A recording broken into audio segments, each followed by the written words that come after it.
Hey everybody, it's B here, and today we got a tournament report. This weekend there was a free tournament hosted by Carta Magica, and it was essentially a free to enter, and first place winner wins a really nice playmat. And then the participants had a raffle at the end of the tournament for anyone who stuck around to be able to win another mat as well. So super fun tournament. It ended up being a 44 player tournament with 5 rounds going into it, and your boy took it. If you guys want to watch any of the games I ended up playing over the weekend, the VODs will be in my Twitch channel in the description. I will be posting them throughout the week as well as their own separate channel. So if you're looking forward to that, then go ahead and click that subscribe button. The videos will be out during the week. So we'll just jump right into the list, and then we'll talk about what my tournament experience was like, what we matched up again, and kind of what, this pre-release meta is kind of starting to look like. And looking at the deck list, guys, I'm gonna tell you right now, don't give me any credit to this deck list. I swiped it from True Champion Steven. So I'm gonna post up his video right in the corner, so you want to see that, click the little eye over there where he goes down, one deck for every single color. I have very little experience with the game. I practiced on Tabletop Simulator for like a couple of days this week, and I messed around with the tutorial app, but I didn't really have a ground of, how it's coming together. So I decided to just take a list that an experienced player knew and run with it. And there's nothing wrong with that, guys. Are there things I would change about? A little bit. We're looking at the Zurumons, like maybe I would switch that out for something else. Maybe I feel like the top end could look a little differently, but honestly the deck ran super smooth. It was a lot of fun. The vanillas go really well in terms of being able to turbo your cycles and then find all the pieces you're missing. And then the round outs of the level 5s and level 6s are really good to extend your aggro, put extra pressure, to push in for security. So it's a really good mesh, and I'm not gonna lie, Blue Turtle Oni feels super good. And Hammer Spark is an MVP, giving you access to extend plays in ways your opponent can't really play around, allowing you to really punish them and push in a lot of damage. So there's no secret spice here. We're running the 5 Digitamas that we're running there, the vanillas plus the tech, and then the top end just to really bring it all together. But really, Omnimon's out of the deck. If you can get, so many decks have such a hard time dealing with Omnimon, or if they do deal with Omnimon, they need to commit so many resources, and then that's where you gotta be smart. And the first time I picked up the deck this week, we were practicing with it on Friday, let's say, I had really bad time with it. I couldn't figure out the sequencing, but then as I kept on playing a couple of days, I understood, when are you supposed to go wide, when you're supposed to go tall, and that's where the skill of the deck really comes in, is understanding, am I an Omni deck this game, or am I a Rookie Rush deck this game? And it's kind of pivoting between those two strategies that's really going to bring it all together, and whether you can be successful or not with the deck. So jumping into the matchups, like I said, it was 5 rounds. First round we go into against Purple, and we 2-0. Purple is really interesting matchup.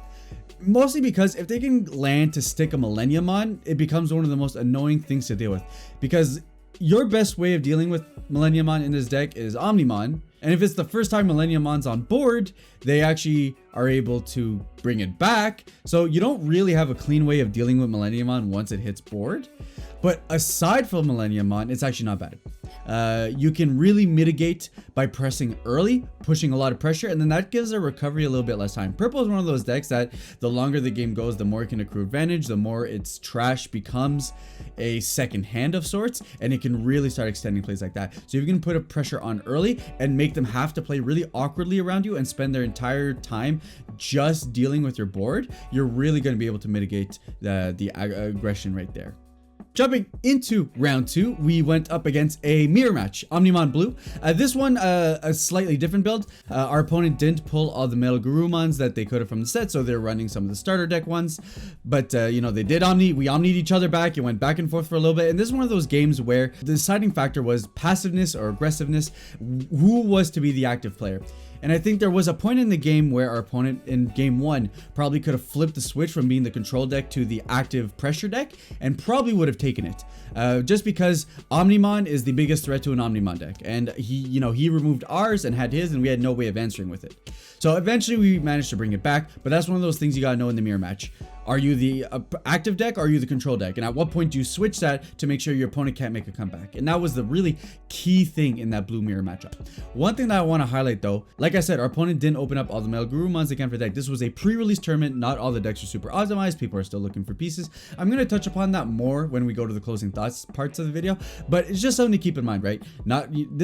These tournament results really don't skew all that much about what a player's ability is. because what we had a maxed out deck, we had full power. That's not true for everybody. Not everyone pulled everything. Not everyone.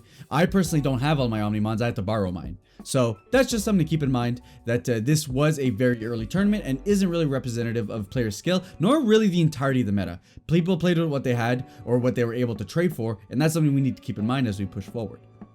Going into round 3, we go against a red mid-range deck. I put War Greymon here because I couldn't remember if he ran War Greymon. I'm fairly certain he was a War Greymon variant, but it's something to keep in mind of. Red can be scary because the difference between red and blue is that red has a really strong mid-range ability, and that's why, you know, if I would ever go towards a red Omnimon build, that's what would guide me towards it, is the fact that you have level 5s that can actually apply a lot of pressure and do have security attack +1 or +2, and even though they're 7k, because of their inheritables, they're actually like 9Ks, let's say. So their big beefy attackers are unlikely to die to attack, which means in the mid-range plan, they outpace blue 100%. And this is where, you know, it was tough. My opponent was applying a lot of early pressure. We managed to get board control back and sweep out and close out our games. But there were a lot of times where, you know, they were chipping in with damage that made it really annoying and really tough to make that comeback. Especially when we run as many rookies as we do, and we run as level 6Ks. Anything that's above 6K is a huge threat to our deck. And red has a ton of cards that are above 6K, which means it's not super safe. You know, we do have our level 6s. We do have our Omnimons potentially in our security. But our opponents with their 7Ks and up definitely have the opportunity to take advantage of the situation and try and apply a ton of pressure. Then in round 4, we played against, I believe it was a Gallantmon variant. So same red deck, same idea, a lot of pressure mid game. However, I think his top end was Gallantmon, and I might have round 3 and round 4 mixed up. I'd have to verify the VODs again. But Gallantmon at the top end, you know, Gallantmon, if you're calling a purple meta super strong, because obviously you're punishing your opponent's security, the difference being that Gallantmon does have a high cost to come on board, and coming on board only clears a 6K, which clears a blocker or something like that. So, but it's still very powerful. I love Gallantmon. I picked up all my alt arts, and I'm super excited to build the deck. And it's very much the same thing as the previous one. A lot of early mid-range pressure that put us on our heels behind, and now we're really relying on our top end and our big beefy level 6s and Omnimon to really mitigate the board and push through there. Granted, so far all these games we won in shutouts, didn't drop a game, which, you know, maybe here and there probably could have lost 1 or 2, but overall the deck ran super smooth, and that's just about Omnimon's consistency. Even when you have a bad hand, you can drop a level 4 hard cast on turn 1, and then you can go level 5, level 6, potentially into an Omnimon if your opponent gives you too much energy to play with. So while it doesn't have a lot of comeback potential if you are super behind, your ability to make something out of nothing is really, really high, which is what accrued all these 2-0 games when we pushed later while we were kind of behind.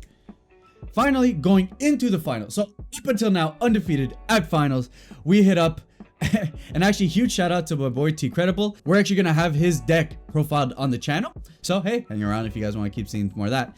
But he ended up playing a red Omnimon Turbo, and he took my game 1, and I was stressing, I'm not gonna lie. I'm like, ooh, Omnimon against Omnimon, pretty good. And his was very much Turbo Omnimon. It was inspired by my blue build, so leaning on cheap evolves, going into Omnimon with the benefit that you actually have a pretty decent mid-range plan. Your mid-range plan is not bad because you are running red cards, and red cards are really good at punching in early if that's the kind of plan you need to. So while blue needs to rely on more of a rookie rush plan, red gets the ability to rely on more of a mid-range plan if their Omnimon plan doesn't pan out.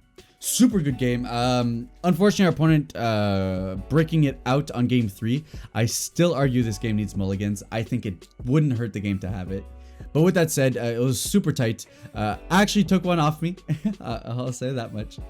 But all in all, super fun tournament, and like to see a lot of red. But red is just one of those colors that are really easy to build if you don't have much to go with, and it kind of speaks to, you know, what the colors have access to, and actually goes well into our meta talk. So I'm gonna jump into a meta analysis real quick, but before I say that, look. Red has a ton of representation. Why? Red's really easy to build. Red has a lot of different boss monsters. You don't have to rely on one strat, and the mid-range is actually pretty good. Purple, we saw some of, but purple's tough because purple super relies on its SRs. So unless you got your Beezles and your Millenniumons and your Piedmons, odds are purple is much harder to build because you rely so much on your top end to be able to bring the entire strategy together. Same thing with blue. Blue, if you're gonna play blue, Omnimon carries the deck super hard. It's not, you can build decks without it. Shout outs to Eggman. He ended up playing in the tournament as well and finished in 6th place, I believe, with his Omnimon mid-range. But it's blue mid-range. Like, really, I say Omnimon, but Omnimon is just in the deck. It's really more of a mid-range deck in which he dual attacks the entire time. So there are ways around it, but blue does lean more on Omnimon than other decks. And that's really what brings together this meta-analysis where, you know, at tier 1, we have blue, red, and purple. And I think that's unarguable. And that's just because they're the colors with the most support. And that's what I think the tier list breaks down to. The colors that have more support have more options. Their top end is better. They have more things to do. So in the tier 1, we got blue because you're the best Omnimon deck. You got red because you have amazing options in terms of your SRs. Your mid-range is good and you can apply a lot of pressure and you can run Omnimon anyways. And then purple, the longer the game goes, the more advantage purple accrues. You have so much support. You have all your top end, super strong color.